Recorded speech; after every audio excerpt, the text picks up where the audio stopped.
ఆయన నడకలు అర్థం కాక, ఆయన కార్యాలు అర్థం కాక, ఆయన సిద్ధపరిచిన అర్థం కాక కొన్నిసార్లు మనం అన్యాయం అయిపోయినట్టు ఫీల్ అవుతాం. దేవుడు మనకు అన్యాయం చేసినట్టు బాధపడతాం.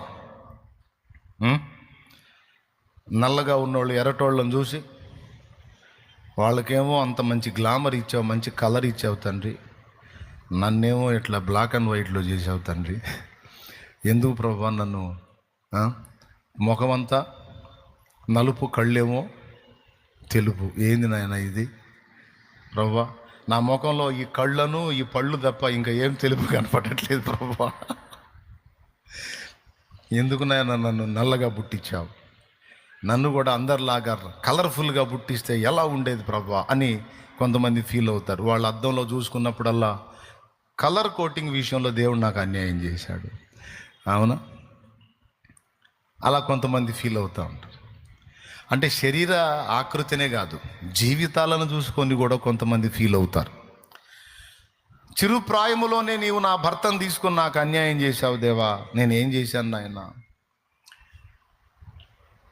నాకు ఇలాంటి కలత రప్పించావు దేవా, నాకు ఈ కన్నీళ్లు రప్పించావు దేవా, ఏమోనయ్యా నువ్వైతే నాకు అన్యాయమే చేశావు అని కొంతమంది హృదయంలో దేవునితో బాధపడుతూ ఉంటారు. బైబిల్లో చాలా స్పష్టంగా అనేక చోట్ల రాయబడి ఉంది, ఏమనో తెలుసా, సర్వశక్తుడగు వాడు అన్యాయము చేయుట అసంభవము. అంత బలవంతంగా ఏం అవసరం లేదులే. సర్వశక్తుడగు వాడు అన్యాయము చేయుట, సర్వలోకమునకు తీర్పు తీర్చే న్యాయాధిపతి, నీతి న్యాయములనే తన సింహాసనమునకు ఆధారముగా చేసుకున్న దేవుడు అన్యాయం చేయుట అసంభవము. ఆయన న్యాయవంతుడు, ఆయన చర్యలన్నిట్లో న్యాయం ఉంటుంది. మనకు అర్థం కాదు, ఇలా ఎందుకు చేసావు దేవా, అలా ఎందుకు చేసావు అని మనం పాయింట్అవుట్ చేస్తాం.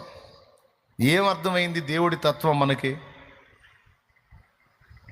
మన చొక్కా మీదకి చీమ చొక్కా మీదకి ఎక్కి తిరుగుతా మనిషి జ్ఞానాన్ని గురించి అది పాయింట్అవుట్ చేస్తే నీకు ఎట్టుంటుంది?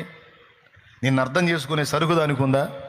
పట్టుకొని నలిపేస్తే నలిగిపోయిద్ది, తలాకాళ్ళు మొత్తం ఏ పాటికి ఆ పాటు పీక అవతల పడేయచ్చు.